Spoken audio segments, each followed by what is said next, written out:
This is the Realest Realtor podcast hosted by Carmellita Turner, the realest realtor you know. Episodes are here each and every Wednesday at 3 p.m. because this is the show where people are interested in engaging in real conversations that talk about real life and how very real situations impact how we are able to leverage our wealth building ability through real estate. We're so glad you decided to join us. All right. Hello, and welcome back to the Realest Realtor podcast hosted by me, Carmellita Turner, the realest realtor you know. We are so happy that you all continue to show up here with us each and every Wednesday at 3 p.m. because this is where we show up to talk about real life and real wealth acquisition through real estate. So today I am so excited. For those of you that caught my comedy sketch last week, you know that I did roll out my first comedy 2-minute bit, and I definitely had a ball doing it, but I realized it's not something that's easy to do and not something that you can just develop overnight. So with that in mind, I had to kind of start seeking out some experts. And so today I am so excited to have with us an expert, not just an expert, a superstar in his own right in the arena of comedy, someone that has appeared on multiple stages, multiple venues that include Comic Remix, what should you do, that was on Lifetime, Cedric the Entertainer's comedy show, and Bad Boys of Comedy that was hosted on HBO. For those of you, there are many of us that remember that. I don't need to put my age out there, but many of us remember Bad Boys of Comedy, and we had an awesome time watching it and watching this phenomenal comedian, Nema Williams. Nema, thank you so much for joining us on the Realest Realtor pleasure. podcast. So and don't forget Martin Lawrence First Amendment. That's right, Martin Lawrence First Amendment. You First sure Amendment. were. You sure were. Absolutely. I am so glad to have you here, and I appreciate it. You're real people. I'm gonna tell you, this is the Realest Realtor podcast. You're definitely real people. I reached out to you, and you know what? He was like, "Yeah, why not? I would love to come on and talk to your audience." Nema, do you want to tell us a little bit about how you even got into the world of comedy? It's a crazy story. I was in prison, and I was on a lockdown program, SHU program, solitary housing unit. I had just gotten off, and they put me in a room with a guy who was a rapper, and he actually got signed to a record label. And they were gonna, right when he was released, he was signed to the record label, and they were just waiting for him to get out. So they had a bunch of beats sent into him, and the staff wanted to watch him perform for them, like a little concert. And to be fair to everybody, every race involved, Mexican, white, they got to make everything fair. Can't just have a rap concert. So they turned it into a talent show. So then, every race could do country, western singing, salsa dancing, all kinds of stuff. So I wanted to watch the talent show because I wanted to watch my friend perform. and I tried to sign up for it, and they said, "Nah, you're on isolation. You're on a modified program phase. You can't be around other inmates." And I said, "All right, well, fuck, that sucks. Excuse my language." He said, "Well, if you want to," he said, "if you're in it, I'll let you watch it if you perform." And he had no idea I could do anything. He was kind of calling my bluff. And I said, "Hey, put me down." So I didn't know what I would do. So I got on the vent system, which is the, talk to each other. And I asked people, what can I do? I'm not good at nothing. I can't rap. What can I do? And everyone was just like, "Yo, you funny, man. You're the funniest person we know. You always cracking jokes. Go out there, tell a few jokes. That's it. Do that." So I was like, cool. And the day came, the talent show was coming. I got all ready to come out. And they were like, "You can't come out like that. You got to strip down to your drawers. And we have to shackle you and leg irons." So I had leg irons and shackles on my hands. And then I had to do my first set like that. And I won the talent show. And I just, from then on, I was like, I'm going to be a comedian. And the rest of my time went very smooth after that because I stopped messing up. I stopped getting in trouble. I stopped being angry. I had an outlet. So I found this wonderful, glorious, artistic outlet because art can really, feed your soul in ways that nothing else can. And that's a wonderful point, Nema. I love that. First of all, he thought he was calling your bluff, King. You called his, because I can't think of too many people that can do their whole comedy set shackled in their underwear. So props to you on that one. And you won. and you won. So that well, I didn't actually have a concept even what stand-up comedy was. I'd never seen stand-up. This is before Comic View. I'd only seen Delirious Eddie Murphy, and I listened to one Richard Pryor tape when I was really young. I had no idea what to do, but somehow my cadence was correct. I just made fun of the guards. I just, snapped on all the guards over there and just basically called everybody out on their stuff.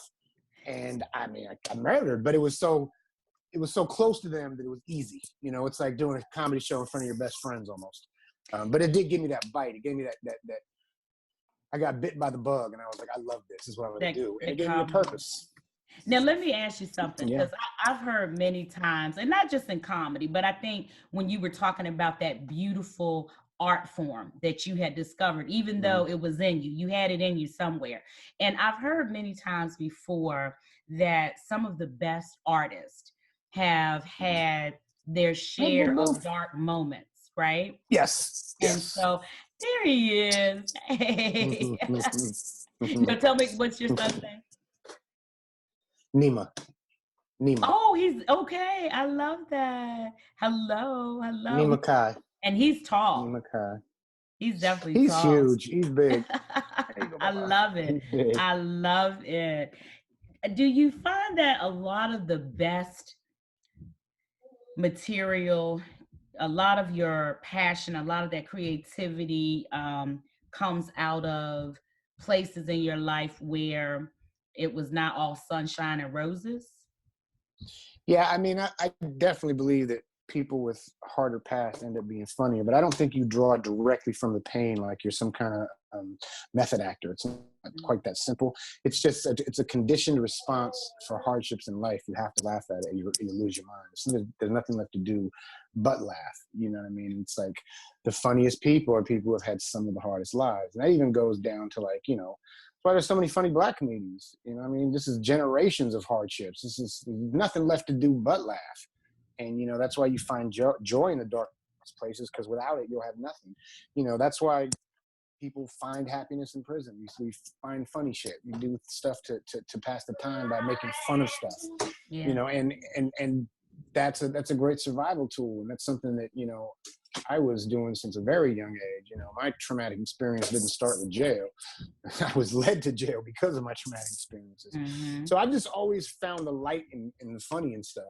I just always was a laughing person, not necessarily a happy person, but just somebody that just knew how to laugh at everything that was around me, because it's all very comical. I mean, life is comical. It's short and miserable, but you got to find the light in it. To live is to suffer. Well, yes. So it has been said. How long were you in prison, Nema? 8.5 years. Okay. Yeah. So that was some time. That was some Could be time. worse.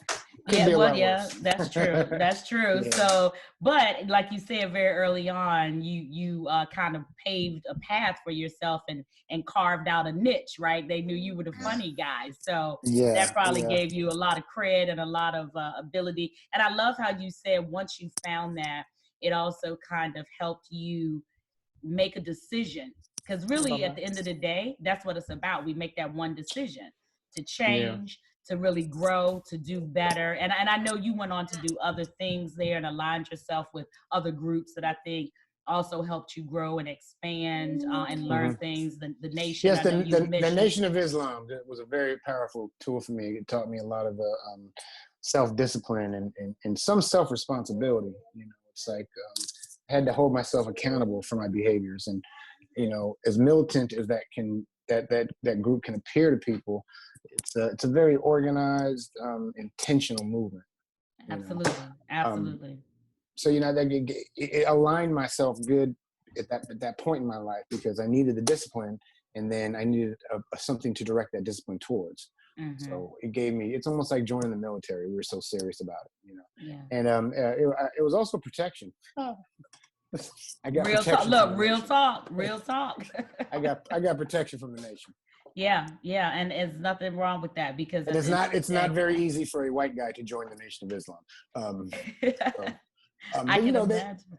I could never be fruit of Islam, is basically what they told me. You can never be fruit, but you are in alliance. You are in alliance with us, basically what it was. But I was approved to be a member, basically. Right. But, you know, the reality is, you know, in the nation, a white man who is a devil by nature can never be in the upper tiers of what the Nation of Islam is. Right.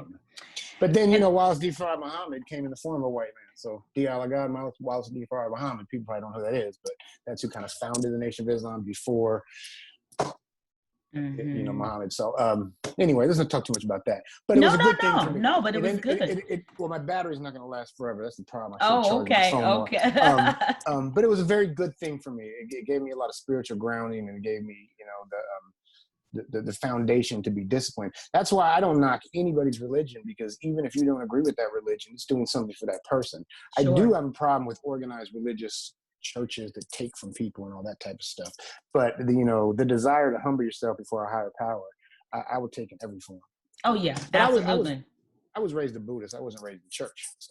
Right, because you grew up in Nepal? Where did you grow up? Nepal. Kathmandu, Nepal until I was like 5, I think. But from Kathmandu, Nepal to Arizona to Oakland. Gotcha. But your mom is from California. My mother was originally from LA. Okay, gotcha. She ran away from LA when she was a kid to the Bay Area. And then, she ended up going to Nepal, and she lived in Asia, Nepal, for I think 10 to 12 years, something like that. And you're definitely well traveled, because you even still, you know, once because you came out of prison and you went right into comedy in the mainstream. Like, you were in front of audiences, you were doing, you know, really big time gigs. And then I saw that you've even done, you know, traveling to entertain the troops and things of that nature. So you're definitely well traveled, got a lot going on, and you've got a family. Yeah, it's good to have that. It's a good thing, you know, because I always think that it's always great to have your landing place, that soft landing place, and home does serve as that place. What would you say your family life is like now? And I love you were talking about the nation, and the one word that you use that I really agree with is that accountability. Being able to humble ourselves and be accountable for all things that we do is imperative. What does life look like now for you, family life? I know that you're now back on the East Coast for now, but what would home look like for you outside of the superstar status? What is home like for you? Haven't felt like a superstar in a while. Home life is pleasant, you know. Both me and my wife are fortunate enough to kind of be able to work from home anyway, so this didn't affect us very much. She's a fashion designer, and I'm a comedian, so the only thing changing is I don't have another show until May 16th, even if that happens. So, you know, we just have to cut down on everything. So, you know, we're not going anywhere. We're staying home. I cook very well, so I've been cooking all the meals and, you know, taking care of our son and just keep making sure he's happy. He's ecstatic about all this. He doesn't know why everyone's home all the time, but he's like, hey, you know, because we both used to leave a lot during the day, taking turns to run errands and do things. Now it's like we're just home 24 hours, and he is as happy as he can possibly be. He doesn't know why we're home, but he likes it. I love it. And that's one of the things, and I was telling you earlier on this platform, we encourage people to kind of slice out that part of earth that's theirs and theirs alone. Glickman says the best investment on earth is dirt. So I really like hearing people talk about their home life, because it does make memories for our children. It makes memories for us and our families. It gives us stability, and it definitely, you know, moves us down the path of securing legacy wealth for our families. Coming from California, I'm sure you see a big difference in those housing prices out there versus what you're seeing on the East Coast.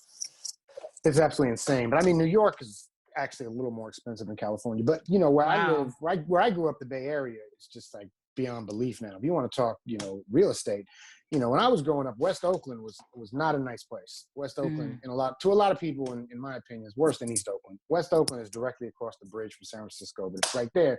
So it's almost like what Brooklyn is to Manhattan, West Oakland is to San Francisco. So that used to be a really bad areas. I mean, like really hardcore areas, like the Lower Bottoms, Campbell Village.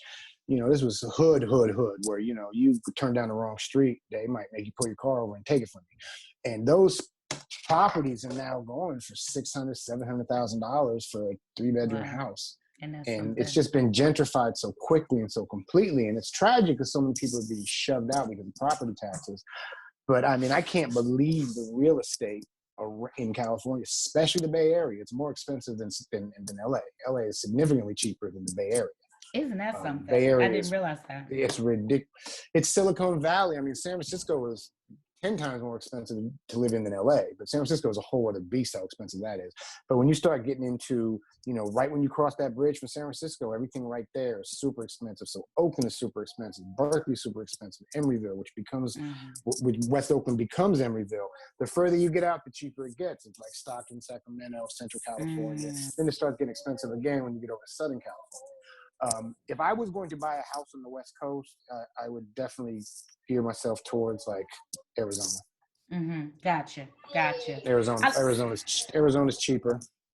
I love that you're sharing this because, one of the things that I always like to remind people of, and the reason I know that you're able to share this is because you live there. That's your home. Like that's home. Like you've moved in these areas and, you know what these areas are. And for so many of us, we have sat back for too long, probably missed out on a couple opportunities. But I know that for me, it's my mission here on the earth to make sure that I put more people, not only into their primary homes, but owning investment properties. As many as I will lead all who come, Nema. Whoever wants it, I got it for them. Because I'm a believer in that.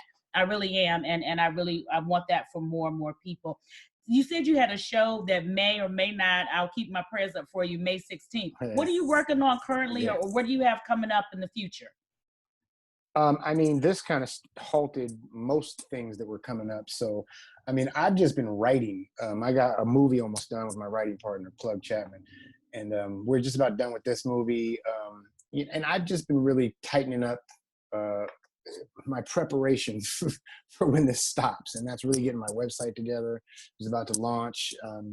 Writing material, writing sketches, started 3 movies. One's almost finished. Wow. I just want to, when this thing lifts, I don't want to be, and I'm taking 3 college courses right now, and I just don't want, when this thing lifts up, I don't want to be able to, step out back in the world like, what did I do with that time? It was just wasted time sitting there dwelling on fear. And also I have to keep myself pretty busy because, I'm an alcoholic. And it's hard to be home and not be drinking when you can't do nothing. So it's easier having a family and my son. I mean, I feel really bad for people who have vices and addictions right now, because I know if I didn't have my family with me and I was stuck in this lockdown situation with money in the bank from, stuff I did years ago, it's just sitting there, and I would be drinking myself to death right now. I know this. It would take something very seriously to force me to not drink right now. And, that serious thing is my son. So that's the beauty of it. But me and my career would not be enough to stop me from getting drunk. I feel you. Real talk on that. And if you're an alcoholic, you don't just get drunk. That lasts for months. Yeah. Especially if nothing's stopping you. I wasn't going to run out of money. And I had no obligations. I don't have to go anywhere. So I can just sit in this little townhouse and drink myself to death. Right. Very easy to do. And thank you for No, go ahead. I was saying thank you for sharing that. Yeah, because that's definitely real talk. And you're right. Those who don't have that support system, and for those of us, I've supported many who sat in the room. So I've sat in the rooms many times. So I know what this is Vitamol, about. By the way. Okay. I was drinking this. I don't even think this is a beer. No. Vitamol. Vitamol. Thank you. My West Indian wife has me drinking this stuff. I know that's right. I'm not mad at her. That again, we are fortifying our bodies in any way that we can. So I'm not mad at it. But yeah, definitely thank you for sharing that. Again, that whole accountability, identifying what's greater to us than ourselves, knowing that we answer to a power higher than ourselves. And always remaining aware of that. Thank you for that encouraging word, because you're right. For people listening with vices and things, you're right, Nema. I didn't even think about that. Like, they're struggling out here. They're struggling, So hopefully they're Zooming with their sponsors or reaching out to somebody. So you know what? I appreciate you for that. All AA meetings are canceled. You can't go to AA meetings. But you can Zoom and Skype, but it's not going to be the same effect. I really, my heart goes out for, there's going to be a whole lot of alcoholics that start drinking again during this pandemic. And it's just an easy excuse.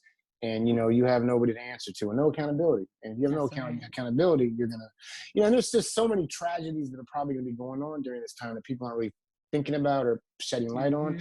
I feel horrible for people in abusive relationships.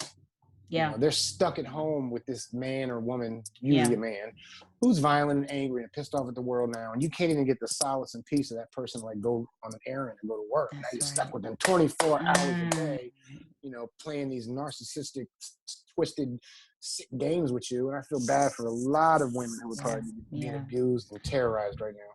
And those numbers are definitely looking a little strange, but you're right. That's solace. That's what we all, at the end of the day, like real talk, everybody wants solace. Peace. We want peace. And that's what home should be. It should be peace, and oh man, this is awesome. I love you for sharing. You are wonderful.